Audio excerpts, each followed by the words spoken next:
हम टॉपिक पढ़ने वाले हैं एक्सक्रीशन। कौन सा पढ़ने वाले हैं? एक्सक्रीशन। ठीक है, तो लाइफ प्रोसेस में अगर ये सबसे लास्ट टॉपिक है जो कि हमारा क्या है, एक्सक्रीशन। अच्छा, कोई बताएगा एक्सक्रीशन क्या होता है? आप डेली पॉटी करते हो ना? नहीं करते?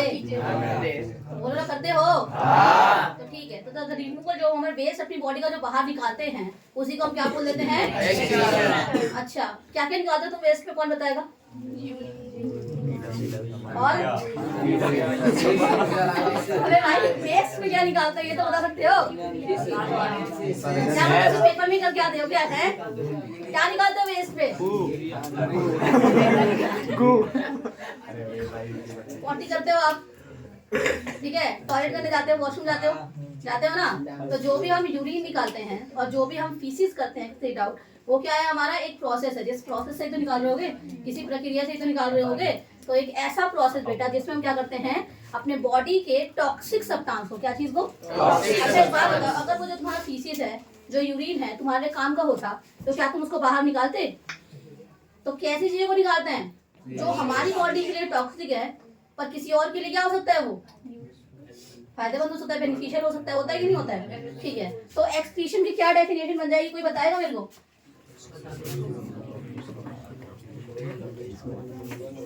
अच्छा, राइटिंग का बना तो बता दो। ठीक है, तो एक्सक्रीशन में क्या है तुम्हारा, एक ऐसा प्रोसेस जिसमें हम किसका रिमूवल करते हैं? रिमूवल ऑफ टॉक्सिक वेस्ट है, वो टॉक्सिक है, waste substance from our body. तो इसी को हम क्या बोल देते हैं बेटा, एक्सक्रीशन बोल देते हैं। ठीक है, अब एक बात बताओ, हमारा जो एक्सक्रीशन का जो वे है, जो तरीका है, वो हम अलग अलग जगहों से निकाल रहे होते हैं। ठीक है, कौन बताएगा हमारा सबसे जो मेजर वेस्ट है, सबसे ज्यादा वेस्ट कौन सा पार्ट हमारा वो करता है? सबसे मेजर जो हमारा पार्ट है, अगर एक्सक्रीशन बना रहे, मान लो वेस्ट बना है, तो मेजर पार्ट कौन रोल प्ले करता है?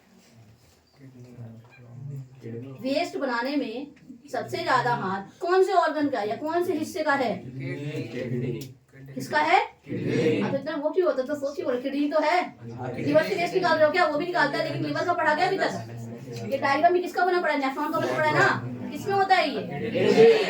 दिमाग से वेस्ट निकालते हो? नहीं निकालते ना, तो वेस्ट तो किडनी निकालते हैं भाई, पर और भी जगह होते हैं जो वेस्ट निकालते हैं। किडनी सबसे ज्यादा वेस्ट निकालती है, मेजर रोल कौन प्ले करता है? किडनी करता है। ठीक है, और कौन वेस्ट निकालता है हमारी बॉडी के अंदर? कोई ऐसा ऑर्गन होगा, बताओ, तुम्हें पता हो तो। अच्छा, गर्मियों में जब ज्यादा काम वाम कर लेते हैं, ये लाइफ पे चली जाती है, पसीने होते हैं। अभी भी मान लो ठंड में भी अगर कोई ज्यादा रनिंग कर ले या ज्यादा एक्सरसाइज कर लो, इतनी स्ट्रेनस एक्सरसाइज कर लो जितनी तुम्हारी बॉडी टॉलरेट नहीं कर पा रही है, पसीने आते हैं, वो भी हमारी बॉडी के अंदर क्या है, एक तरीके से वेस्ट है। क्या एक तरीका वेस्ट? तो वो भी क्या है, तुम्हारा स्वेट ग्लैंड क्या रिलीज करता है? स्वेट रिलीज करता है। क्या रिलीज करता है? स्वेट। तो स्वेट के अंदर क्या होता है, कुछ सॉल्ट्स होते हैं, पानी होते हैं, ठीक है, और थोड़े बहुत अमाउंट का यूरिया या यूरिक एसिड उसके अंदर हो सकता है। तो हमने, हमारी स्किन भी क्या करती है, वेस्ट को निकालती है। तो जो आपकी पूरी जो स्किन है वो भी क्या कर रही है, आपके वेस्ट को बाहर निकाल रही है। कौन सी फॉर्म में निकाल रही होती है? स्वेट की फॉर्म में। और कोई ऑर्गन है जो निकाल रहा होता है? रेस्पिरेशन में पढ़ा था हमने, बताओ। रेस्पिरेशन में भी हमने पढ़ा था कि हमारा एक ऑर्गन एक वेस्ट निकाल रहा होता है। क्या निकाल रहा होता है? CO2 निकाल रहा होता है। कौन सा ऑर्गन निकाल रहा होता है? लंग्स। ऑर्गन की बात होगी तो कौन निकालेगा एक तरीके से? लंग्स निकालेगा ना। तो अभी तक तुमने क्या क्या पढ़ ली? लंग्स क्या निकालता है? CO2 निकालता है। किडनी क्या हेल्प करेगी? यूरिन की फॉर्मेशन में, और फीसिस भी बनता है। फीसिस लेकिन यूरिन का काम नहीं है बनाना, मतलब किडनी का काम नहीं है बनाना, लेकिन फीसिस भी क्या एक तरीके का तुम्हारा वेस्ट है। और क्या बताया मैंने तुम्हें? अभी स्किन क्या निकालेगी? स्वेट निकालेगी। ये भी क्या है, ये हमारे अंदर बात कर रही हूँ। किसके अंदर बात कर रही हूँ? तो हमारे अंदर अलग अलग पार्ट अलग अलग वेस्ट निकालते हैं। तो किडनी क्या निकाल रही है? आपका यूरिन फॉर्मेशन कर रही है। लंग्स क्या निकाल रहे हैं? आपका CO2। तो वेस्ट तीनों फॉर्म में निकल सकते हैं, सॉलिड में भी, लिक्विड में भी, और या किसी को इसमें कोई दिक्कत है? मैंने अब तक क्या पढ़ा है? एक्सक्रीशन क्या होता है? The process of removal of the toxic substances from our body is called excretion, and there are different organs which excrete different things from our body as a waste material. क्या क्या है तुम्हारा? From our kidney it excrete out the urine, from the lungs it excrete out the CO2, yeah, it exhale the carbon dioxide, और from the skin क्या release करता है? Sweat secrete करता है। स्वेट मतलब क्या, जो पसीना होता है ना, वही तुम्हारा स्वेट है। कोई दिक्कत है इसमें किसी को? ठीक है। अब प्लांट भी अपना वेस्ट बाहर निकालते हैं, हमने पढ़ा था, ठीक है। प्लांट अपना वेस्ट कैसे कैसे बाहर निकालेंगे, कोई बताएगा मेरे को? मैं ही बता देती हूँ। प्लांट सबसे पहले जो अपना वेस्ट बाहर निकालता है, आपको पता होगा, सबसे पहले प्लांट के अंदर आपको पता है स्टेम्स होते हैं। अच्छा, स्टेम और लेंटिकल्स में क्या डिफरेंस है, कोई बताएगा मेरे को? What is the difference between the stem and lenticel? और क्यूटिकल भी कह सकते हैं। क्यूटिकल्स क्या होता है? फिर आप इसको छोड़ो, ये दोनों बोलो। एक पेड़ है, एक टमाटर का पेड़ है। टमाटर का पेड़ सबने देखा है, पेड़ नहीं बोल सकते उसको, शॉप कह सकते हैं एक तरीके से, देखा होगा हमने। अच्छा, मिर्च का देखा है? मिर्च का देखा है? ज्यादा बड़े होते हैं वो। आम के पेड़ बड़े बड़े होते हैं कि नहीं होते? ठीक है। जो छोटे पेड़ होते हैं, जो छोटे शॉप्स होते हैं, आपने देखा होगा उनकी जो स्टेम होती है वो हरी होती है। लेकिन बड़े बड़े पेड़ों की जो बार्क होती है वो क्या हरी होती है? नहीं होती। कैसी होती है वो? छाल लगी होती है। क्या लगी होती है? बार्क लगी पड़ी रहती है। तो जो बार्क है, देखो स्टोमेटा क्या होता है सबको पता है। हमें पता है कि जो भी आपके प्लांट के अंदर ग्रीन पार्ट होते हैं, कौन से पार्ट होते हैं? जहाँ पे भी क्लोरोफिल प्रेजेंट होता है, क्या होता है जहाँ पे भी क्लोरोफिल प्रेजेंट, तो उसे हम क्या बोल देते हैं? वहाँ पे छोटे छोटे से पोर्स पाए जाएंगे, जिसको हम क्या बोल देते हैं? स्टोमेटा। उसके दो काम थे। पहला काम क्या था? एक्सचेंज ऑफ गैसेज, और दूसरा काम क्या था बेटा? ट्रांसपिरेशन। क्या होता है transpiration? Loss of water from the plant. Ayush, क्या होता है transpiration? losses of water from the stomata Ayush cell. नहीं spores कौन से सेल? guard cells नहीं stomata। अच्छा, मैंने ये बताया अभी जस्ट 1 सेकंड पहले की बात है।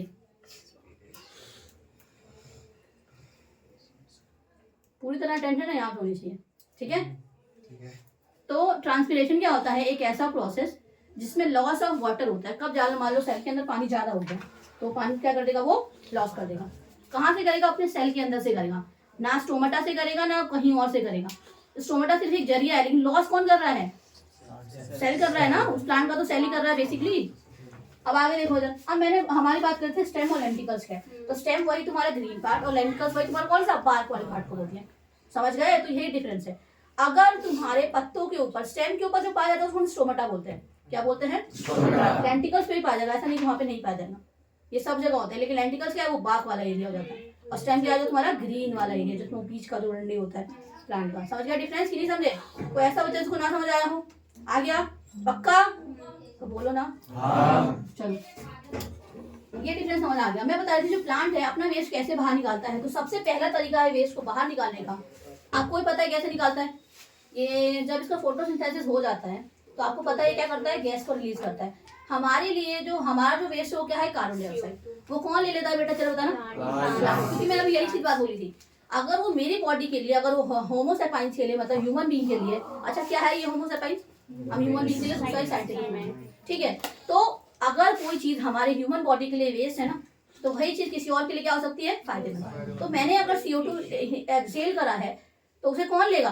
प्लांट लेगा ना, क्योंकि वो तो उसके लिए फायदेमंद है। तुमको ये CO2 का काम है, तुम्हें पता है CO2 और वाटर मिलता है किस किस की प्रेजेंस में? सनलाइट और क्लोरोफिल की प्रेजेंस में क्या बन जाता है? ग्लूकोज बन जाता है। ग्लूकोज का फॉर्मूला क्या होता है? C6H12O6। समझ गए मेरी बात? तो अब वो जो तुमने गैस निकाला था, जो उनका ऐसा वेस्ट जो भी गैस बना है, वो किसके थ्रू निकालेंगे? स्टेम और लेंटिकल्स के थ्रू। इसमें भी कौन निकालेगा? स्टोमेटा निकालेगा। कौन निकालेगा? स्टोमेटा। तो लिखोगे स्टोमेटा बाय द स्टेम और स्टोमेटा ऑन द स्टेम और लेंटिकल्स। तो कंफ्यूज मत होना, ये लेंटिकल्स क्या है और ये स्टेम क्या है। समझ गए? दोनों एक ही चीज है। स्टोमेटा इस पे भी होगा, स्टोमेटा यहाँ पे। बस उनका मेन काम क्या है? तो पहला तरीका तो ये हो गया वेस्ट निकालना। कभी कभी आपने देखा होगा जो प्लांट होते हैं, अपना सॉलिड और जो लिक्विड वेस्ट है, देखो गैस वेस्ट तो निकल गया, किसके थ्रू निकला? स्टोमेटा। ट्रांसपिरेशन भी वैसे एक तरीका ही है। वैसे पानी कोई वेस्ट नहीं है उसके लिए, लेकिन वो एक्सेस अमाउंट में है ना, उसे वेस्ट नहीं करेंगे, बस एक्सेस अमाउंट में इसलिए अपने आप को बैलेंस करने के लिए, इक्विलिब्रियम में आने के लिए। अच्छा, इक्विलिब्रियम क्या होता है? एक यूनिफॉर्म उसमें कंसंट्रेशन में आने के लिए। एक बात याद रखना, अगर मान लो, अच्छा किसी की भी 1 रोटी, किसी का 3 रोटी में पेट भर जाता है, किसी का 4 रोटी में पेट भर जाता है। अगर आपको कोई, मान लो कोई बंदा अगर 3 रोटी खाता है, उसको 2 रोटी दी जाएगी, क्या उसका पेट भरेगा? नहीं। अगर मैं उसको 4 दे दी तो उसके लिए थोड़ा सा ओवर भी हो सकता है ना? तो ऐसे ही हमारे बॉडी के अंदर किसी भी सेल है, चाहे कोई भी ऑर्गन है, उसका कोई भी काम करने के लिए फिर क्या है? कंसंट्रेशन। समझे मेरी बात? तो वो ना तो ज्यादा होना चाहिए ना ही कम होना चाहिए। तो जब बॉडी हमारे नॉर्मल अमाउंट में होती है तो उसी को हम क्या बोल देते हैं कि बॉडी किस में है? इक्विलिब्रियम में। समझ गए मेरी बात? तो मैं वही कहना चाह रही थी कि अब मान लो वाटर का जो लॉ था ट्रांसफर से वेस्ट, उसको हम ना ये नहीं कह सकते कि वेस्ट निकालो, वो अपने आप को सिर्फ क्या करने की कोशिश कर रहा है, इक्विलिब्रियम में लाने की कोशिश कर रहा है, अपने आप को बैलेंस करने की कोशिश कर रहा है। इतना समझ में आया। अब मैंने बोला कि गैसियस वेस्ट तो निकल गया स्टोमेटा के थ्रू, लिक्विड और सॉलिड वेस्ट को अगर उसको निकालना है तो क्या करता है, पत्तों को गिरा देता है। क्या करता है, पत्तों को, कभी कभी फलों को भी गिरा देता है। तुमने कभी कभी देखा है कि पत्तों, कुछ पत्ते हरे होते हैं, आधा पार्ट उसका हरा होगा, लेकिन कुछ पार्ट ना वो पार्ट उसका क्या होता है, वो भूरा भूरा सा हो जाता है, मतलब वो क्या हो चुका है, खराब हो चुका है, या फिर लगता है ना पत्ते भी कुछ खराब हो जाते हैं, आधा हिस्सा हरा रहता है। सबने देखा होगा मेरे ख्याल से। कुछ फल भी होते हैं जो सड़ जाते हैं, है ना, वो नीचे गिर जाते हैं फिर अपने आप। मतलब कि प्लांट ने क्या किया है, जो अपना वेस्ट है वो किसमें स्टोर कर दिया है, लीव्स में, फ्रूट में, या फिर किसी किसी वेजिटेबल के अंदर। समझ रहे हो क्या होता है इसके अंदर, जब प्लांट अपना वेस्ट स्टोर करता है, सॉलिड वेस्ट या कोई वेस्ट स्टोर करता है, तो वो अपने पार्ट्स के अंदर कर देता है, लीव्स के अंदर, फ्रूट्स के अंदर या फिर वेजिटेबल्स के अंदर। और उसको गिराने का तरीका क्या है, उनको शेड कर देना, गिरा देना। Shedding of leaves, shedding of leaves हो गया, फ्रूट्स हो गया, वेजिटेबल्स हो गया। और एक और चीज याद रखो, मान लो अगर ये मैंगो है, ऐसे ही होता है ना। अब मान लो ये वाला हिस्सा ना काला पड़ गया, ठीक है, तो अब मैं इसको बोलूंगी रैचिड्स या रैपिड्स बोल देते हैं, ठीक है। एक बार स्पेलिंग देख लेना इसकी, एक ऐसी कुछ बोलते हैं, ठीक है। इसको क्या बोलते हैं, रैपिड्स बोल देते हैं। क्या बोलते हैं इसको हम, क्या बोलते हैं इसको, हाँ रैपिड्स बोलते हैं, स्पेलिंग ठीक है, RAPHIDES, ठीक है। इतना हो जाएगा आराम से, ठीक है। अब जो इसका तीसरा तरीका है वेस्ट को निकालने का, दूसरा समझ में आया कि नहीं आया, पहले मुझे इतना बता दो, सबको समझ आ गया। पहला तरीका क्या था, गैस को निकालना, किसके थ्रू, स्टोमेटा, ठीक है। आएगा आपका 3 नंबर क्वेश्चन आ सकता है या फिर 2 नंबर। दूसरा तरीका क्या था बेटा, पत्तों को गिराकर। लिक्विड और सॉलिड वेस्ट को कैसे निकालेगा, पत्तों को मैंने सिर्फ नाम बताया, क्योंकि वन वर्ड टाइप अगर क्वेश्चन आ गया कि जिस भी, अगर मान लो प्लांट ने किसी इसके अंदर स्टोर कर रखा है, तो उसको हम क्या बोलेंगे, रैपिड्स बोल देंगे। क्या बोल देंगे उसको, इसका जैसे किसी को थर्ड तरीके कोई बताना चाहेगा मेरे को, बताओ, कभी तो मैंने बताया होगा, याद है किसी को, सॉइल के अंदर जो प्लांट्स के जो रूट्स होते हैं वो क्या करते हैं, सॉइल के अंदर वेस्ट को एक्सीट आउट कर देते हैं। तो पहला तरीका क्या था, स्टोमेटा के थ्रू। दूसरा बोलो बेटा, सॉलिड और लिक्विड को कैसे निकाल रहा था, शेड करके। क्या करके, शेड मतलब गिराना। किसको किसको गिराना, लीव्स को, फ्रूट को और फर्दर। तीसरा क्या था, रूट्स क्या करते हैं, सॉइल के अंदर वेस्ट को एक्सक्रीट कर देते हैं। ये कुछ तरीके थे, लिख दोगे, पूरे नंबर मिल जाएंगे, इतना लिख दोगे, क्योंकि 3 नंबर का क्वेश्चन आता है तो 3 में 3 पॉइंट मिले हो काफी है, ठीक है। अब इसमें 2 क्वेश्चन इंपॉर्टेंट मिल रहे। 1 नंबर की आएगी डेफिनेशन, अभी तक इतनी चीजें पढ़, लेकिन इंपॉर्टेंट क्या है अभी, एक्सक्रीशन क्या होता है, the process of removal of the waste material, toxic waste material from our body is called excretion. और प्लांट अपना एक्सक्रीशन कैसे करता है, इसमें कोई किसी को दिक्कत है।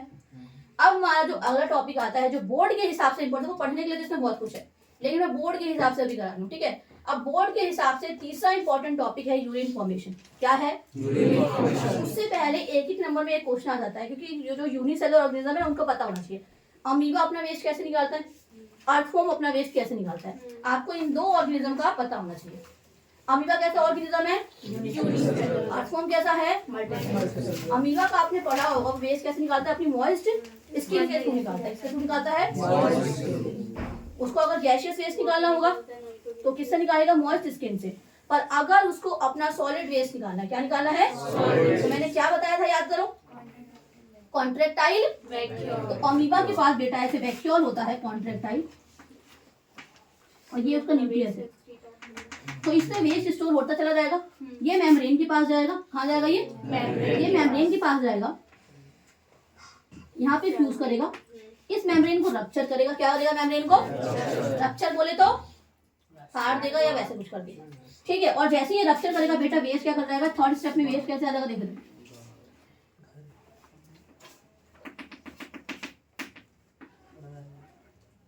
बताओ समझ में आया।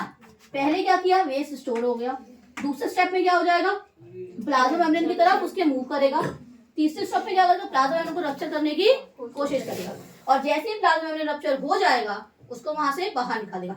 तो अगर क्वेश्चन आ गया कि अमीबा अपना सॉलिड वेस्ट कैसे बाहर निकाल रहा है या लिक्विड भी कैसे निकाल रहा है, तो थ्रू द कॉन्ट्रेक्टाइल। और जब मैंने आपको वो पढ़ाया था, डाइजेशन नहीं रिप्रोडक्शन पढ़ाया था, तो मैंने अमीबा बताया था उसमें कॉन्ट्रेक्टाइल वैक्यूल होता है, याद करो मैंने बताया था, है ना। लेकिन हमें उसमें सिर्फ न्यूक्लियस से मतलब था, इसलिए हमने उस पर इतना फोकस नहीं किया था। लेकिन यहाँ हमें किससे मतलब है, एक्सक्रीशन कराने से। किससे मतलब है, जब सेल डिवीजन करोगे तो आपको न्यूक्लियस से मतलब रहेगा, लेकिन अभी हम क्या कर रहे हैं, एक्सक्रीशन कर रहे हैं ना, तो वैक्यूल पे तो ध्यान देंगे ना। अच्छा, इसको कॉन्ट्रेक्टाइल इसलिए बोला गया क्योंकि कितना बड़ा या छोटा हो जाता है बहुत ही आसानी से, ठीक है। ये समझ में आ गया। अर्थवॉर्म पे आ जाओ। अर्थवॉर्म भी कभी कभी जो उसको अगर मान लो कोई गैसियस वेस्ट निकालना होगा तो वो अपनी मॉइस्ट स्किन से निकालता है। कैसे निकालता है, लेकिन अगर उसे अपना सॉलिड वेस्ट निकालना है बेटा, तो उसके पास एक स्ट्रक्चर होता है, उसका नाम है कुछ नेफ्राइडिया। क्या नाम है उसका, नेफ्राइडिया। तो मतलब कि जो अर्थवॉर्म होता है बेटा, वो अपना एक स्ट्रक्चर के थ्रू वेस्ट निकालता है, दैट इज योर नेफ्राइडिया। क्या बोलते हैं उसको हम, हिंदी में भी शायद इसको यही प्रोनाउंस करते हैं, ठीक है। तो अर्थवॉर्म का दूसरा नाम किससे करेगा वो अपना, नेफ्राइडिया से। कोई दिक्कत है किसी को, समझ में आ गया। अमीबा के लिए दो बताया, मॉइस्ट स्किन से क्या निकलेगा, गैसियस फेज। कॉन्ट्रेक्टाइल वैक्यूल से क्या निकलेगा, लिक्विड और सॉलिड। कैसे निकालेगा, डायग्राम समझ आ गया। आ सकता है क्वेश्चन, अगर मे भी क्या पता बाई चांस है, बस सीबीएसई में गारंटेड रह जाएगा, ठीक है। एचबीएससी वालों में इतना गारंटेड नहीं है, वन वर्ड टाइम में शायद पूछ ले, पर एचबीएससी वालों के लिए तो हर एक कॉन्सेप्ट इंपॉर्टेंट होता है ना उसमें करने के लिए, तो ये उनके लिए इंपॉर्टेंट है। कोई दिक्कत है इसमें किसी को। अब देखो एक्सक्रीटरी सिस्टम का डायग्राम आता है, ठीक है। अब बनाने का इतना टाइम नहीं है, इसमें देख लो एक बार, दिख रहा होगा इसमें, दिख रहा है मेरे पास कितनी किडनी होती है, 4 कितनी है, 4 होती है। मजा आता है किसको डोनेट करते करते। इधर देखो, हमारे पास बेटा 2 पेयर ऑफ किडनी होती है। क्या होती है, 2 पेयर ऑफ किडनी। यहाँ से आर्टरी, देखो पहले आर्टरी निकल रही होती है, अब ब्लड की सप्लाई आती है ना, हमने पढ़ा था कि ब्लड की सप्लाई आती है। अब याद करो एक बार, जो हमने एल्वेलाई या कुछ भी ऐसा पढ़ा था, तो आर्टरियोल्स जाएंगे, वेन्यूल्स जाएंगे तुम्हारे किसी भी ऑर्गन के अंदर, एंटर करेंगे नहीं करेंगे। तो ये जो तुम्हारे यहाँ पे अच्छा डायग्राम नहीं है यार, किसी कलरफुल डायग्राम है, एनसीईआरटी क्योंकि सर मैं वो डिफरेंशिएट नहीं कर पा रही ना। हाँ इसमें थोड़ा ठीक है, ये थोड़ा देखने की कोशिश करो, अपनी अपनी एनसीईआरटी में देख लो। ये ब्लू कलर की आपको क्या देख रही है, दिख रही है ये पूरी की पूरी आपकी क्या है, और एक ये रेड वाली है आपकी, दिख रही है आपको। तो ये जो रेड वाली है इसको बोलते हैं रीनल आर्टरी। क्या बोलते हैं इसको आप, और इस ब्लू वाले क्या बोलते हैं, रीनल। अच्छा देखो रियल में ना ये ब्लू और लाल नहीं होता है, सुन रहे मेरी बात। हमारे बुक में दिखाया था ब्लू और लाल कलर का दिखाता नहीं कि दिखाता, पर एक्चुअल में रियलिटी में ना तो ये ब्लू कलर का होता है, ना ही ये उस कलर का होता है, ठीक है। ये थोड़ा सा पर्पलिश या ब्लूइश में कह सकते हो, ऐसा कुछ होता है। पता है क्यों ये बनाने का ये क्यों बनाया गया, ताकि आप आराम से डिस्टिंग्विश कर सको, मतलब इसको अलग अलग कर सको। पहले आप कैसे कर सकते हो, लाल वाले का मतलब है इससे ऑक्सीजनेटेड ब्लड आ रहा है, कैसा ब्लड आ रहा है, और ब्लू वाले का मतलब क्या है, इससे डीऑक्सीजनेटेड आ रहा है। क्या आ रहा है, इससे, ठीक है। तो इसको मैंने इसलिए रेड वाले को क्या बोल दिया है, रीनल आर्टरी, और ब्लू वाले को क्या बोल दिया बेटा, रीनल वेन। कोई दिक्कत है इसमें किसी को। चलो मेन पे आ जाओ। 2 किडनी है, किडनी से ये थोड़ा पाइप जैसा स्ट्रक्चर निकलता है जिसको हम कहते हैं यूरेटर। क्या बोलते हैं, यूरेटर। अब आपको ये थोड़ा सा पाउच लाइक दिख रहा है, नाशपाती देखी है सबने, नाशपाती देखी है, खाई है सबने। तो ये इन्वर्टेड पियर जैसा नहीं लग रहा, नाशपाती सीधे थोड़ी सी ऐसी होती है, उल्टी कर दो, जो आगे वाला ऐसा चपटा होता है वो ये जो यूरेथ्रा नहीं बन गया, कुछ ऐसा लगेगा। तो ये इन्वर्टेड पियर जैसा होता है, कैसा होता है देखने में, सच में यही होता है भाई, पढ़ने में यही पढ़ोगे। यूरिनरी ब्लैडर कैसा लगता है देखने में, उल्टी नाशपाती जैसा लगता है, तो इन्वर्टेड पियर बोल सकते हैं, ठीक है। ये समझ में आ रहा है, ठीक है। ये इसका डायग्राम इंपॉर्टेंट है, और डायग्राम बाय डायग्राम पार्ट 1 का फंक्शन इंपॉर्टेंट है, ठीक है। एचपीएससी वालों के लिए diagram very very very very very very important है, क्योंकि ये 200 या 500% चांस है कि तुम्हारा ये आएगा ही। सीबीएसई वालों में डायग्राम इसका आता है, ठीक है, और किसी का नहीं आता है, दिल का आता है डायग्राम, दिल ही सारे कांड करते हैं और दिल का डायग्राम भी आता है। चलो भाई, हाँ ये हो गया, इतना समझ आ गया सबको, ठीक है। तो अब हम पढ़ने वाले हैं किडनी के बारे में। किसके बारे में पढ़ने वाले हैं, किडनी का डिटेल डायग्राम मैंने पढ़ाया, किसी को पढ़ना है तो वापस से उस वीडियो पे जाओ, वापस से पढ़ लो, मुझे पता है कोई नहीं पढ़ेगा, लेकिन फिलहाल इधर आते हैं। फिलहाल इधर ये आपका नेफ्रॉन का डायग्राम, इसका डायग्राम है ये, यूरिन फॉर्मेशन समझेंगे। मैंने कोई कहानी बताई थी ना यूरिन फॉर्मेशन बताने लगी, याद है किसी को? कोई बताएगा यहाँ पे आके? यहाँ पे आके बताने के लिए कोई नहीं बताएगा, लेकिन वैसे सब पता था। कोई है जो बता सकता है? आ जाओ भाई, कोई भी आ सकता है। भले गलत बताओ लेकिन ट्राई तो करा करो भाई, लाइफ में ट्राई नहीं करोगे कैसे काम चलेगा?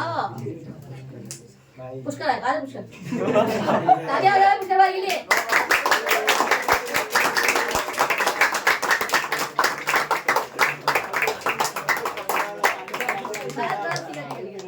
अरे पुष्कर भाई, ये डर गए, ये पटरी, सॉरी मतलब डर गए क्या? बस हाँ बोलते फिर नहीं बुलाऊंगी मैं। क्या बताना है? आज अभी बताना है कहानी जो मैंने बताई थी मम्मी वाली, और फिर तीनों पार्ट से रिलेट कपड़े वाली। सब कुछ ही समझाना, बस मम्मी की कहानी बतानी है और ये स्टेप से रिलेट करना, बस तभी बताना। जो मैंने पता नहीं कितनी बार बता दिया पर 10वीं क्लास में। जल्दी जल्दी जल्दी, आप मुझे पता भेजेगा ही नहीं। अरे बताओ, कोई बता रहे हैं? पुष्कर ने तो हार मान ली, और कोई है? हाँ हाँ, आपस में डिस्कस कर लो, बस यहाँ पे अगर कोई मत बताना, अंदर अपने में धीरे बन लो तुम सारे के सारे हैं। अरे किसी को नहीं आता क्या?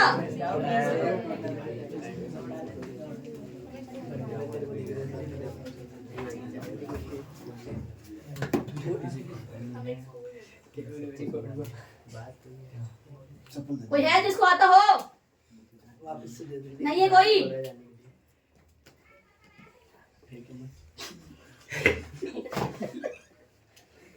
किसी को नहीं आता भाई? मैं कह रहा हूँ। चलो ठीक है, सारे नलायकों की फौज है यहाँ पे, गधे गधियां यहाँ पे।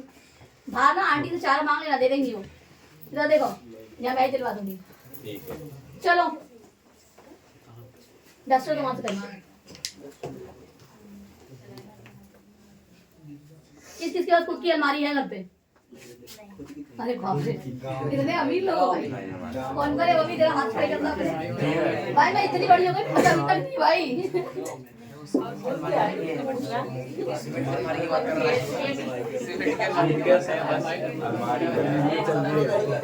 तो ठीक है, अमीर लोग अपने हाथ खड़े करें। कौन है अमीर यहाँ पे? गरीबों की थोड़ी जगह। धीरज, यश, अब चल नीचे कर दे देंगे। चलो आ दिखाओ। पता है मुझे, सब नीचे कर लेते झूठ बोल रहा है। और कौन है? धीरज की कह रहे हो क्या? कैसी भी अलमारी है ना खुद की, उसमें तुम्हारे कपड़े हैं ना, ऐसे भी ना किसी और के पड़े हुए हैं। ठीक है, तो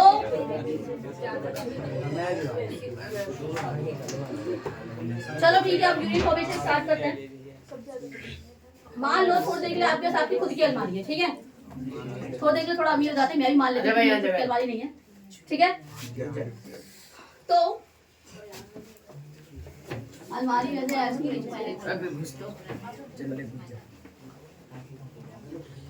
ड्रॉर कैसे नौकर हो गया। उतना जगह तो कॉपी हटा ले। अगर तेरे आधार मार के पकड़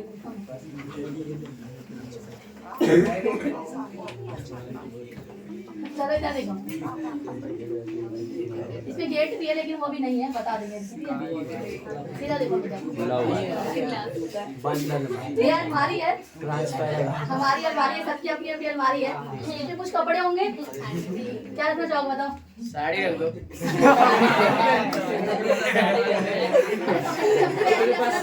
साड़ी रखना है।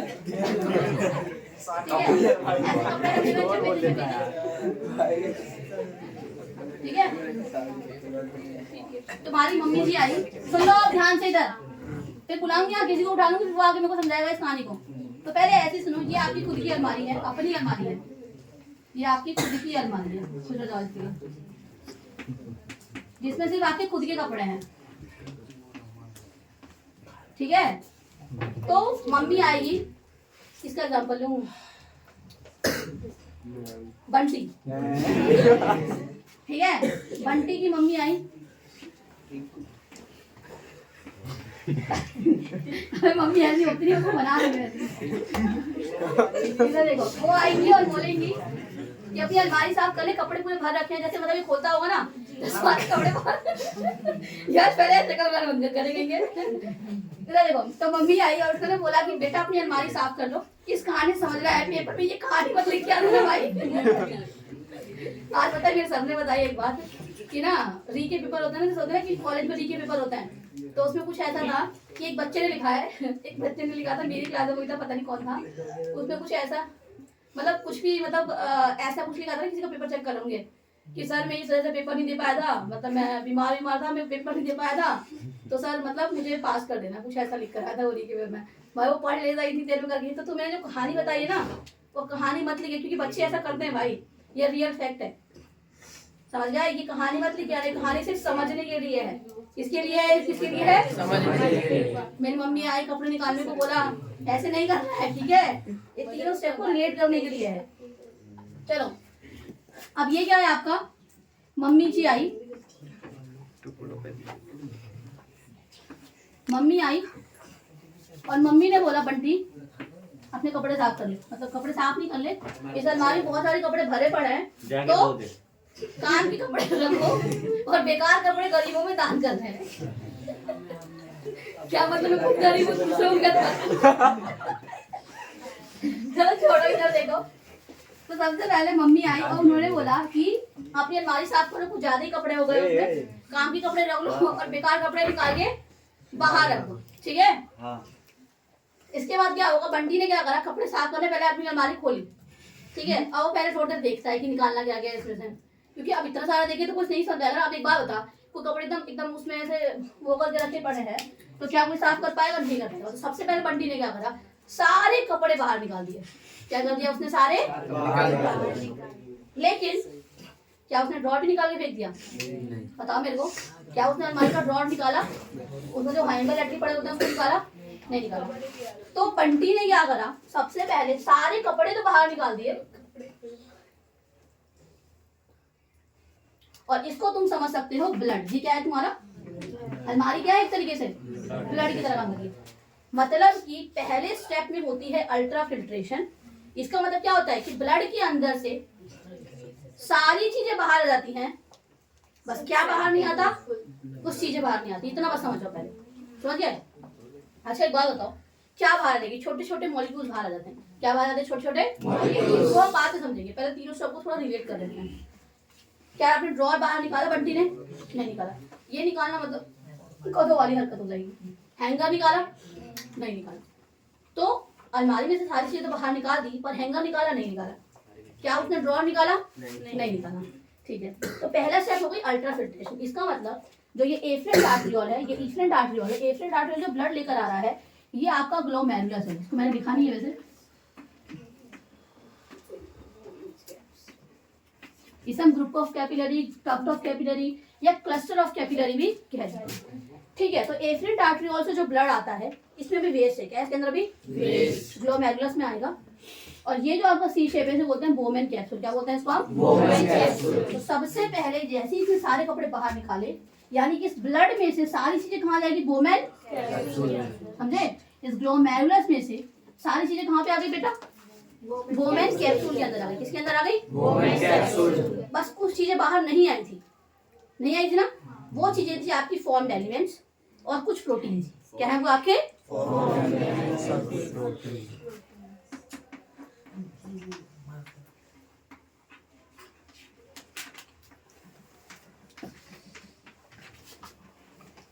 समझ आ रही राइटिंग?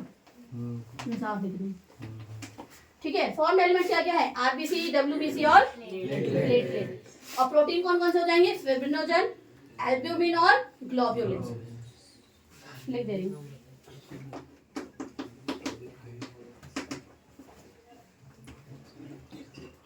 फिब्रिनोजन,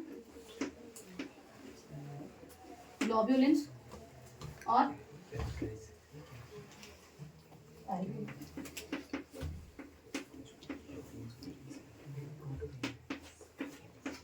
बस ये चीजें ब्लड के अंदर से बाहर नहीं है।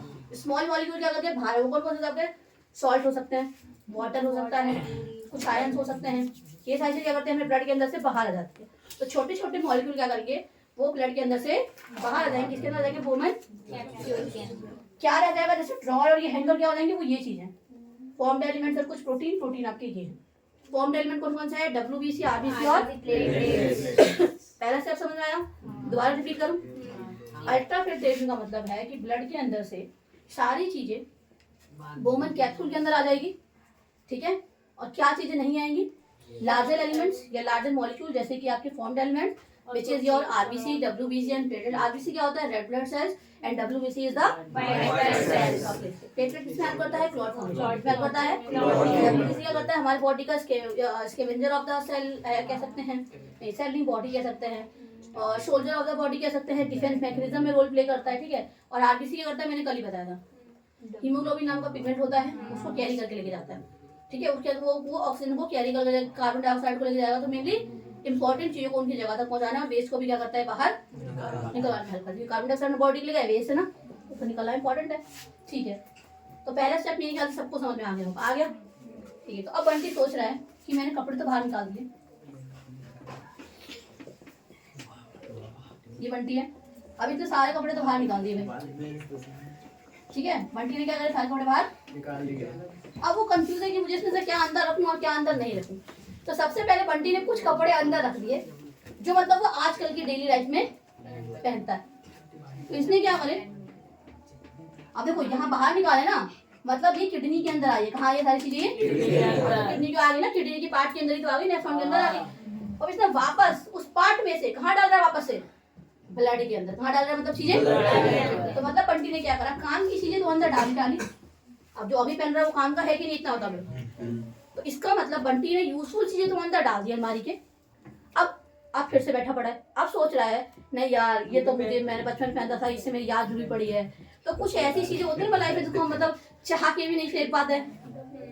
हो सकता है उसकी गर्लफ्रेंड ने दे रखा होगा, या हो सकता है किसी दोस्त ने गिफ्ट कर रखा होगा ना भाई, ऐसा कुछ यादें जुड़ी होती है हमारे साथ, ठीक है। हो सकता है हमारे मेरे किसी दोस्त ने किया है, तो मैं नहीं देखना चाहूंगी, और कैसी बात है, बस शांत हो जाओ, ठीक है। मजाक के लिए बोला था, इतने मत सोचो, नहीं बनने वाली तुम्हारी, इधर देखो। उसके दिमाग से ही होता है, सिविक साइंस ही होते, तो अंदर है ही नहीं, इधर देखो। तो यहाँ पे क्या था, बेसिकली मैंने क्या बोला, काम की चीज अंदर चली गई। लेकिन आप एक बार बताओ, मम्मी ने क्या बोला था, सिर्फ काम की चीज अंदर डालो ना, वो तो वैसे ही पड़ी की पड़ी रह जानी आगे जाकर। उसने बोला नहीं भाई, जब मेरी बॉडी शॉडी बन जाएगी तो ये वाले कपड़े लगूंगा, फूल लगूंगा, ये लगूंगा, वो लगूंगा। तो उसने क्या करा, कुछ फालतू चीजें भी जो नहीं पहनने वाला है, उसने उसको भी क्या कर लिया, उसके अंदर वापस डाल दिया।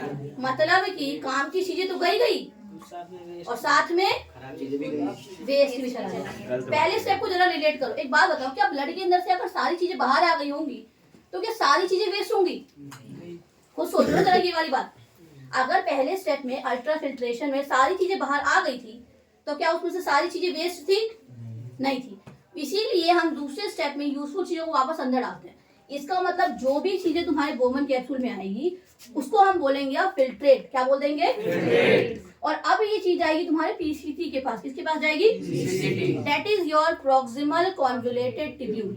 क्या होता है पीसीटी का मतलब? कोई दिक्कत है किसी को? ठीक है।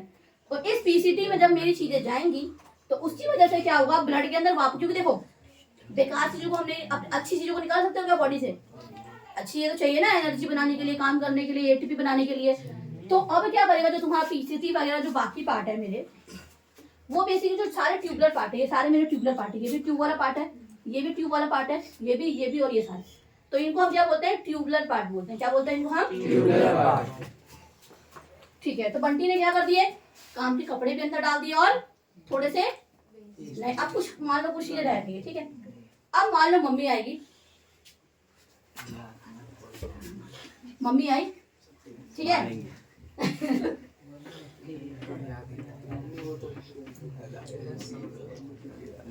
मम्मी आई, मम्मी ने जोर से इसको चाटा लगाया, ठीक है। बंटियां गिरा पड़ा है, सो गया दीदी। आई मम्मी ने थप्पड़ खतरनाक होता है भाई। तो मम्मी ने सबसे पहले अलमारी देखी। मम्मी आई, अलमारी खोली और देखी, फिर बेकार कपड़े डाल दिए इसका, एक थप्पड़ लगाया, सुला दिया, झाड़ू से मारा, बेलर से मारा, वो लोटा लोटा। और बंटी क्या हो गया यहाँ पे? अब सारा प्यार कपड़ों से उसका खत्म हो जाएगा क्योंकि मम्मी आ चुकी है। मम्मी के सामने किसी की नहीं चलती। नहीं चलती है, ठीक है। मेरी खुद नहीं चलती, मेरी नहीं बड़ी, तुम्हारी आगे नहीं। इधर देखो आगे, ठीक है। अब मम्मी आएगी और मम्मी अब क्या करेगी कि जो भी उसने फालतू चीजें अंदर डाली थी वापस निकाल के फेंक देगी उसको बाहर।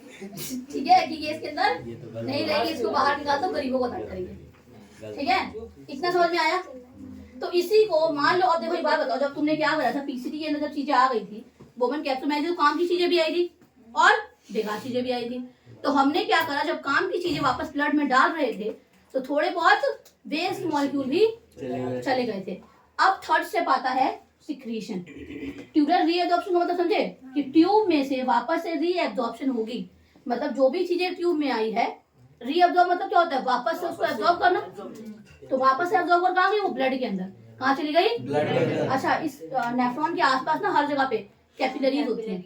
क्या होती है इसके अच्छा पूरी? ठीक है, एक ना मैंने 30 पेज की पीडीएफ भेज रखी है ग्रुप में, लाइव प्रोसेस वाली। उसमें व्हाइट पेज में कुछ लिखा होगा, नोट से ना व्हाइट पेज को उसको खोल के देखना, उसमें ना पूरा कलरफुल डायग्राम बना पड़ा है। जब आप देखोगे ना उसमें, तो पूरे उसके आसपास मैंने कैपिलरी बना रखी है ना। आपको पढ़ाते हो, हाँ दिखाना। ये देखो, आपको ये ट्यूब वाला पार्ट दिख रहा है, इसमें आपको लाल लाल चीजें दिख रही है, यहाँ पे सबको दिख रही है। ये पूरी यहाँ पे ब्लड कैपिलरी इस तरीके से उसके आसपास होती है। तो एक्सचेंज करना कैसे हो जाता है, आसान हो जाता है। समझ गया मेरी बात सारे के सारे अच्छे से? क्या किसी को कोई दिक्कत है इसमें? सिक्रीशन में क्या हो रहा होगा, काम की चीजें तो अंदर गई थी वापस ब्लड में, लेकिन थोड़ा बहुत वेस्ट भी चला गया था। पर क्या ब्लड के अंदर वेस्ट रहना चाहिए?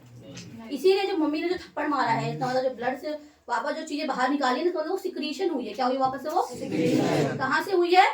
ब्लड से। किसके अंदर हुई है? नेफ्रॉन के अंदर। कोई ऐसा बच्चा है अभी किसी को ये कहानी ना समझ में आई हो? कोई है? अच्छा, नए बच्चों को समझ में आई? जो पहली बार मतलब जो पहली बार मेरे से ये पढ़ने वाली चीज आई समझ में? दो तीन बच्चे आया समझ में? ठीक है। अब यूरिन फॉर्मेशन जब लिखने वाले बेटा, तो आपको यही 3 स्टेप लिख कर आना। अब बस मैंने आपको चीजें तो नहीं बताई, क्या क्या चीजें निकल रही, क्या चीजें अंदर जा रही है, क्या आप ये याद नहीं कर सकते हो? मैं आपको पूरा भेज दूंगी इंपॉर्टेंट वाले प्रोसेस। और अब मैं आपको बता दूं, पहले स्टेप में क्या हुआ? Ultra filtration. क्या वो पहले स्टेप में? इसका मतलब ब्लड में से, अच्छा ये भी चीज तो सोचो, यहाँ पे अगर आप ध्यान से देखो तो पहले ये एक आर्ट्रियोल है। क्या है ये? आर्ट्रियोल। आर्टरी से आर्ट्रियोल बनेगा, बताया? आर्ट्रियोल का बनता है जब वो किसी ऑर्गन के अंदर एंटर करता है, समझे मेरी बात? और ये आर्ट्रियोल किसमें टूट गया? इसका मतलब कैपिलरी में टूटा है। यहाँ पे देखने में ऐसा लग रहा है, पता है क्या? अगर एक कैपिलरी मतलब एक पूरा आर्ट्रियोल है, कैपिलरी मतलब वो बहुत हिस्सों में बढ़ गया। कितने हिस्सों बढ़ गया? बहुत सारी छोटी छोटी पाइप से। पता है क्यों बटा है? ताकि वो इसको पूरा सराउंड कर ले, ऐसा कुछ होता है। अब आगे सुनो मेरी बात। अब यहाँ पे क्या होता है, एक बात बताओ, कोई चीज एक पाइप से आ रही है, वो 10 पाइप में बढ़ गई, क्या प्रेशर डिफरेंस नहीं आएगा? पहले प्रेशर कैसा था? हाई। और जब छोटी छोटी कैपिलरी में जाएगा तो उसमें प्रेशर कैसा जाएगा? लो। थोड़ा सा दिमाग लगाओ, अगर पानी किसी एक पाइप से निकल रहा हो और फिर वो 10 पाइप में बढ़ जाए, तो पहले प्रेशर कैसा था? हाई। लेकिन जब वो 10 जगह जाएगा तो 10 पाइप का प्रेशर क्या उसकी चुकना होगा? नहीं होगा। इसका मतलब जब आर्ट्रियोल में था तो प्रेशर कैसा था? 40। ग्लोमेरुलस में आया जो आपकी ग्रुप ऑफ कैपिलरी है, या उसको हम टफ्ट ऑफ कैपिलरी बोलते हैं, या उसको हम क्लस्टर ऑफ कैपिलरी बोलते हैं। वहां पे प्रेशर क्या हो गया? कम हो गया। तो तुम ये भी तो सोचो कि वो चीज बाहर क्यों आई, कोई तो कारण होगा। यहाँ पे आता है प्रेशर डिफरेंस। क्या बन जाता है यहाँ पे? इस प्रेशर का नाम है हाइड्रोस्टैटिक प्रेशर। क्या नाम है इसका? Hydrostatic pressure. तो जब ब्लड एफरेंट आर्ट्रियोल से ग्लोमेरुलस के अंदर एंटर करता है, due to the hydrostatic pressure difference, high pressure से low pressure, due to this pressure, due to the hydrostatic pressure, the all the smaller molecule from the blood comes out into the Bowman capsule, except किसको छोड़कर? formed elements, RBC, WBC, platelet and proteins. कौन कौन से proteins? Fibrinogen, globulin और albumin. इसके function भी करने blood वाले में मैंने बोला था करने के लिए। इतना हो जाएगा? कोई दिक्कत है किसी को? ठीक है। अब ये चीजें देख लो कि क्या क्या चीजें बाहर आई होंगी। क्या क्या चीजें बाहर आई होंगी? क्या क्या चीजें भाई कोई बताएगा मेरे को, क्या क्या चीजें बाहर आएंगी? बोलो। तो सॉल्ट आ जाएंगे, और अच्छा एक और चीज हाँ ठीक है, कुछ सॉल्ट बाहर आ जाएंगे, वाटर बाहर आ जाएगा, और अमाइनो एसिड्स आ जाएगा ना आराम से बाहर, और कुछ ग्लूकोज, हाँ ग्लूकोज भी आ जाएगा, और सॉल्ट में क्या क्या आएगा, और आयन सॉल्ट में क्या है, NaCl मतलब अलग अलग होते हैं ना, उस सॉल्ट में मतलब होता है आयन की बात कर रहे हैं, किसकी बात कर रहे हैं, पोटेशियम, क्लोराइड, सारी चीजें क्या आती है वहां से बाहर आ जाती है। तो ये स्मॉल मॉलिक्यूल है, क्या है हमारे सारे ठीक है। अब दूसरे स्टेप में आ जाओ, रीएब्जॉर्प्शन होगी, क्या होगी रीएब्जॉर्प्शन। अब एक चीज समझो यहाँ पे, जो रीएब्जॉर्प्शन होती है ना बेटा, उस रीएब्जॉर्प्शन को जब हम करते हैं मतलब वापस जा रही है, तो मतलब एक चीज समझो, ये ट्यूब है और ये ब्लड है, ब्लड को थोड़ा ऐसे ना समझ लीजिए। एक बात चीज समझो, जब वो यहाँ से यहाँ एंटर करेगा तो उसको इस मेम्ब्रेन को क्रॉस करना पड़ेगा, फिर इस मेम्ब्रेन को भी क्रॉस करना पड़ेगा, दोनों की में। तो इसके बाद तो तुम्हें पढ़ा होगा, हमने पढ़ा था 9वीं क्लास में कि जब भी कोई चीज एक जगह से दूसरी जगह जाती है, ट्रांसपोर्ट होता है, तो उसके भी कई तरीके होते हैं, होता है कि नहीं होता है, ऑस्मोसिस होता है, डिफ्यूजन होता है कि नहीं होता है। तो यहाँ पे भी कुछ तरीके होंगे, या तो एक्टिव ट्रांसपोर्ट हो सकता है या फिर पैसिव ट्रांसपोर्ट हो सकता है, समझ रहे मेरी बात। इसमें भी और भी होते हैं, एक प्रोटीन वाला होता है, प्रोटीन की मदद से जाता है। तो इसमें कुछ चीजें एक्टिवली जाती हैं और कुछ चीजें पैसिवली जाती है, मतलब किसी किसी में एनर्जी का नीड लगता है और किसी किसी में एनर्जी का नीड। जितने भी बड़े मॉलिक्यूल है समय, जैसे ग्लूकोज आएगा एक्टिव ट्रांसपोर्ट के थ्रू जाएगा, अमाइनो एसिड जाएगा एक्टिव ट्रांसपोर्ट के थ्रू जाएगा, ठीक है। लेकिन जो छोटे मोटे मॉलिक्यूल्स होते हैं, आयंस होते हैं, उसके लिए इतना कोई उसकी नीड नहीं लगती है, समझ रहे मेरी बात। लेकिन ये जैसे पोटेशियम, सोडियम है, ये आयंस है, ये एक्टिवली नहीं जाएगा, लेकिन इसके लिए कुछ चैनल्स बने होते हैं। क्या बने होते हैं? कुछ पोटेशियम के लिए पोटेशियम चैनल, क्लोराइड के लिए क्लोराइड चैनल्स। अभी अच्छे से नहीं समझ पाओगे, 11वीं क्लास में समझ जाओगे, तो समझ जाओगे कुछ आयन चैनल्स होते हैं। क्या होते हैं इनके पास? कुछ आयन, तो उन आयन चैनल के थ्रू जाएंगे, लेकिन एनर्जी का इस्तेमाल। अब वाटर कैसे जाएगा? लेकिन ऑस्मोसिस से जाएगा। वाटर कैसे जाएगा? इतना याद हो जाएगा। अब एक और चीज समझो, कुछ चीजें कंप्लीटली रीअब्जॉर्ब हो जाती है, मतलब ब्लड के अंदर वो चीजें जितनी आई हैं, मतलब ट्यूब के अंदर जितनी वो चीजें आई हैं सारी ब्लड के अंदर चल जाएंगी, और कुछ चीजें पार्शियली होती हैं, कुछ चीजें। बस तुम्हें ये चीज याद रखो, मैं बता दूं अभी कौन सी चीजें कंप्लीटली होगी और कुछ चीजें पार्शियली होगी। इतना समझ में आया? अब सिक्रीशन में देखो, ब्लड के अंदर बहुत सारी चीजें काम की चली गई थी हमारी, तो सिक्रीट करेंगे। अब जो भी काम की जाओगे उसमें कुछ आयंस हो सकते हैं, कुछ बाइकार्बोनेट आयंस हो सकते हैं, वाटर हो सकता है। अगर ज्यादा वाटर, तो देखो पता है क्या है, वाटर कोई मैंडेटरी नहीं है।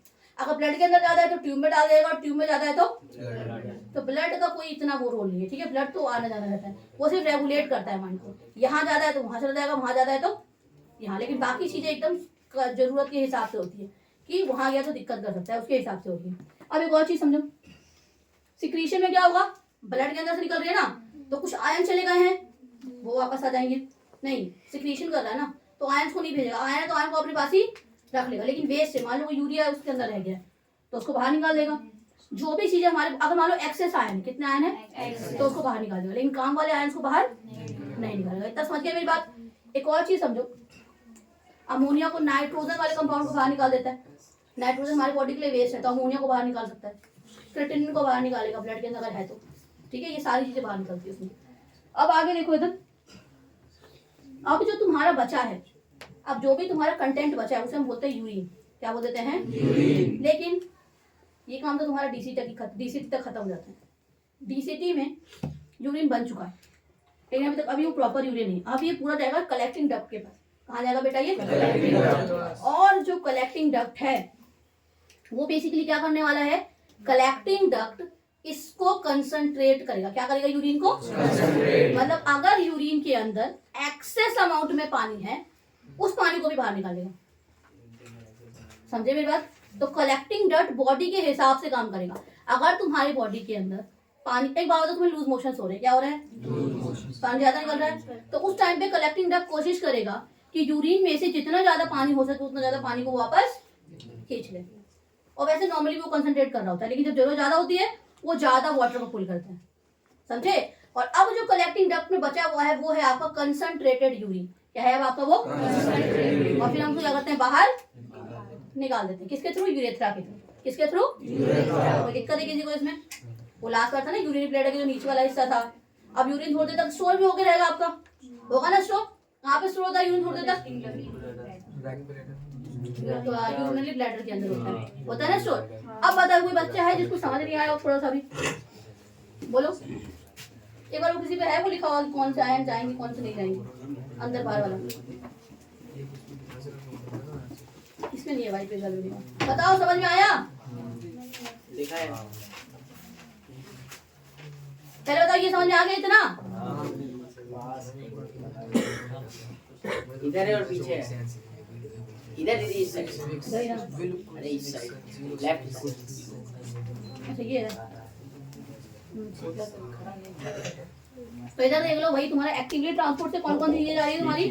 Glucose, amino acids, potassium, sodium और कुछ बाइकार्बोनेट आयन जा रहे हैं। कौन कौन सी जा रही है तुम्हारी एक्टिवली ट्रांसपोर्ट से?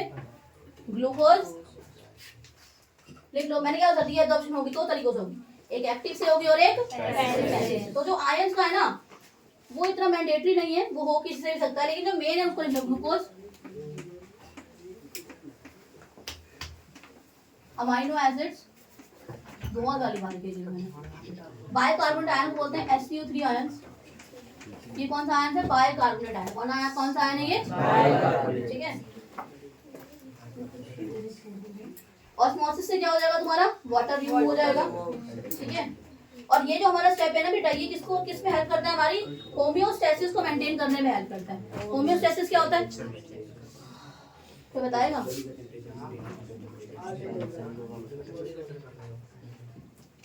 बोलो भाई, क्या होता है होम्योस्टेसिस? हमारे बॉडी के अंदर का जो इंटरनल एनवायरनमेंट, जो मतलब जो टेम्परेचर जो मेंटेन होता है ना, उसको हम होम्योस्टेसिस बोलते हैं। एक बार बताओ, अभी मैं यहाँ पे हूँ, मैं बाहर जाऊँ तो मुझे ठंड लगेगी, पर थोड़ी देर बाद मेरी बॉडी कहीं ना कहीं एडजस्ट करने की कोशिश करेगी। तो ये मेरी बॉडी का इंटरनल एनवायरनमेंट क्या हो गया? कांस्टेंट या टेम्परेचर मेंटेन हो गया। हुआ कि नहीं हुआ इतना बताओ मेरे को, है ना? तो इसी प्रोसेस को बोलते हैं होम्योस्टेसिस। क्या बोलते हैं? होम्योस्टेसिस। तो रीएब्जॉर्प्शन जो प्रोसेस है, इसका मेन मकसद क्या है? होम्योस्टेसिस को मेंटेन करना। किसको मेंटेन करना? होम्योस्टेसिस। अब थोड़ा सा पार्ट वाइज देख लो इसमें। एट्रिन नाइट्रो क्या करता है? ब्लड को लेकर आता है। ग्लोमेरुलस क्या करेगा?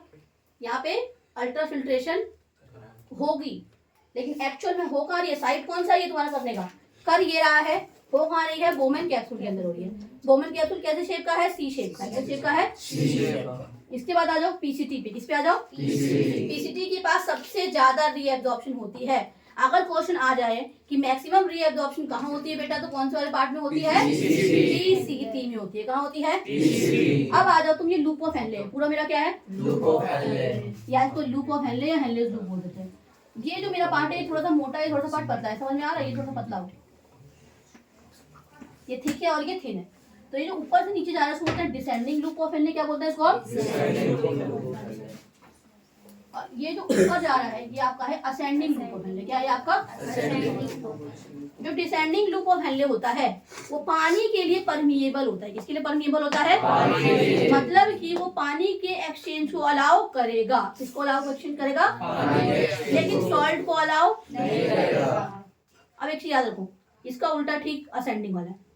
अगर डिसेंडिंग वाले ने पानी को अलाउ करा है तो क्या असेंडिंग वाला करेगा? नहीं करेगा। अगर डिसेंडिंग वाले ने सॉल्ट को नहीं करा है तो असेंडिंग वाला। बस एक याद रखो कि जो डिसेंडिंग वाला होता है बेटा वो वाटर के लिए परमिएबल है। क्या है वो? वाटर के लिए परमिएबल। और सॉल्ट के लिए क्या हो जाएगा? सॉल्ट बोले तो NaCl, इनके लिए बोला जा रहा है। ठीक है। असेंडिंग वाले पे आ जाओ, वाटर को नहीं करेगा लेकिन सॉल्ट को करेगा। कोई दिक्कत है क्या इसमें? कलेक्टिंग ड्रग का काम क्या है? यूरिन को कंसंट्रेट करना। क्या करना है? यूरिन को कंसंट्रेट। कोई दिक्कत है इसमें किसी को भी? ठीक है, पक्का। अगर किसी को समझ नहीं आया तो मुझे बता दो अभी के अभी। कोई है और जिसको समझ में ना आया हो? ठीक है। डीसीटी का एक और काम है, ये हमारे बॉडी के अंदर एसिड बेस के बैलेंस को मेंटेन करता है। क्या करता है डीसीटी आपका? ठीक है, H+ आयन को रिलीज करता है, जिसकी वजह से क्या करता है? एसिड बेस के बैलेंस को ये। अब इंपॉर्टेंट बात क्या पड़ी? पीसीटी में मैक्सिमम रीअब्जॉर्प्शन हो रही है। डिसेंडिंग वाला क्या कर रहा है? वाटर की रीअब्जॉर्प्शन मतलब परमिएबल है लेकिन सॉल्ट के लिए नहीं। उसका वो उसका अपोजिट होगा। डीसीटी का एक और इम्पोर्टेंट काम क्या है? एसिड के मतलब पीएच को मेंटेन करना, ये एसिड बेस के बैलेंस को मेंटेन करना। पीएच भी मेंटेन करने की वही वाली बात होगी ना एक तरीके से। ज्यादा है तो कम करना, कम है तो ज्यादा करना। कोई दिक्कत इसमें किसी को? एक और मैंने बताया था, इसमें कुछ बताया था। इसमें एक इंपॉर्टेंट बात बताई थी अभी, होम्योस्टैसिस को मेंटेन करना। किसको मेंटेन करना? क्या होता है होम्योस्टैसिस? हाँ, कि समझ आया आप सबको अच्छे से? पक्का? कोई दिक्कत है इसमें किसी को भी? पक्का नहीं है? पक्का ना एकदम? ठीक है, फटाफट एक बार और रिपीट मार लें इसको अच्छे से। इतने में रहने दूं? ठीक है, इसको रख दो।